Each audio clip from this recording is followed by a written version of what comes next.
अस्सलाम वालेकुम रहमतुल्लाहि व बरकातुहू। कैसे हैं आप? आज मैं आपको एक ऐसी औरत से मिलवाने जा रहा हूं जिसे मर्दम बेजार कहते हैं। ये मैं आपको एक हैंड प्रिंट दिखा रहा हूं, ये जरा देखिएगा।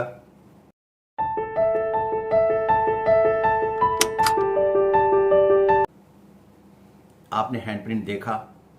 इसमें मैंने दो चीज़ें दिखाई हैं, एक यही जिसका मैं बहुत जिक्र करता हूँ मोंटा फेनस, और ये दूसरे वाला अंगूठा। अच्छा, इसका और इसका बड़ा चोली दामन का साथ है। मिसाल के तौर पर ये अगर इस पोजीशन में हो, यहाँ से ज़्यादा ना उठता हो, ये औरत हो या मर्द, बुनियादी तौर पर बड़ी खसीस तबीयत के मालिक होते हैं और जिंदा दिली इनमें नहीं पाई जाती। जिंदा दिली उसी वक्त होती है जब ये अंगूठा अपनी इस नहज तक कम से कम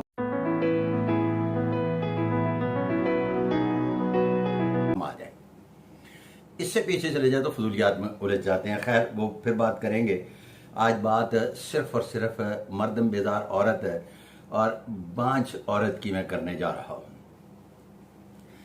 ये जब अंगूठा इस औरत का यहां आता है तो उसके साथ ये वाला गोश्त का जो पीस है ना, ये भी यूं करके जो जिंदगी की लकीर इस तरह से दायरा बनाती है और एक बड़ा दायरा बनाकर बड़ा पुरगोश्त उभार को बनाती है। उनका ये बिल्कुल उभार छोटा सा होता है और इस तरह से होता है जिस तरह से अंगूठे के साथ गोश्त का टुकड़ा सा लगा हुआ है।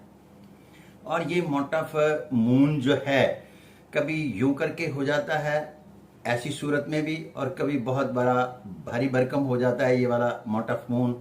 तो ऐसी सूरत में भी ऐसी औरत जिसका अंगूठा और मोटफ वीनस इस तरह का हो, जिस तरह का मैं बता रहा हूं, तो ये औरत बुनियादी तौर पर बड़ी मर्दम बेजार होती है।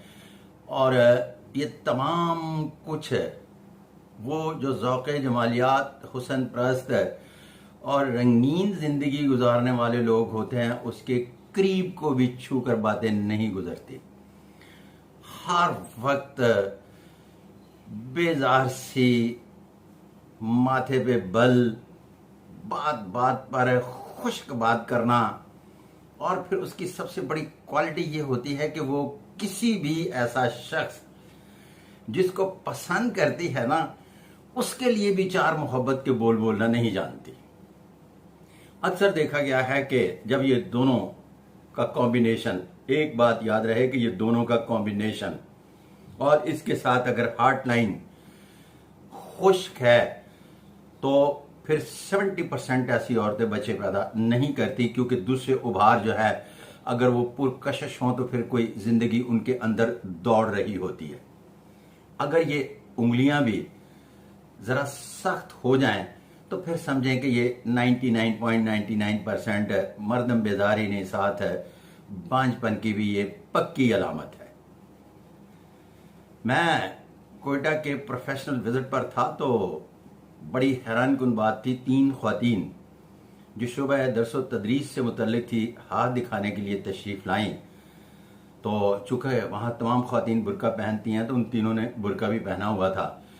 जब पहली के मैंने हैंड प्रिंट लिए तो स्याही लगा रहा था तो ये अंगूठा इस तरह से था कि जिस तरह से बिल्कुल बाहर निकल ही नहीं रहा।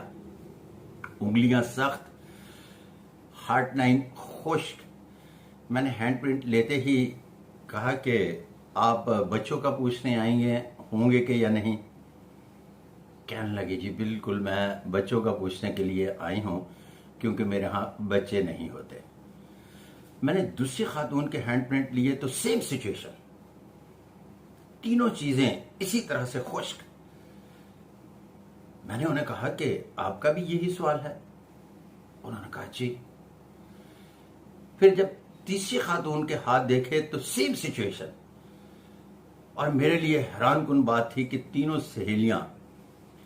तो मैंने जो सवाल पूछा फिर उनसे ये पूछा कि मुझे आप ये बताएं कि आप तीनों की दोस्ती किस तरह से चल रही है। ये तो औरतें बड़ी मर्दम बेजार होती हैं और आप तीनों ही किस तरह से एक दूसरे के साथ मोहब्बत का तबादला कर लेती हैं, जिसकी वजह से आपका ये रिश्ता चल रहा है और एक दूसरे के साथ तीनों मेरे सामने इकट्ठी बैठी हुई हैं। तो उन्होंने कहा कि मलिक साहब बस गुजारा करती हैं, जहाँ तक मोहब्बत शहब्बत का ताल्लुक है, वो हमारे बस का रोग ही नहीं है। तो कहने का मतलब ये है कि ये हाथ बोलते हैं। ऐसी औरत मर्द के लिए बाइस मुसीबत होती है। खुशी का त्यौहार हो, ब्याह शादी, या कहीं सैरो सयाहत के लिए जाना हो, और ऐसी बीवी बहन या बेटी साथ हो तो वो दूसरों के लिए वक्त निज़ा बनी रहती है। वल्लाह अलबेस्वाब। इसके साथ ही अपने मेज़बान सादिक महमूद मलिक पामिस्ट को अगली वीडियो तक इजाज़त। अल्लाह हाफ़िज़।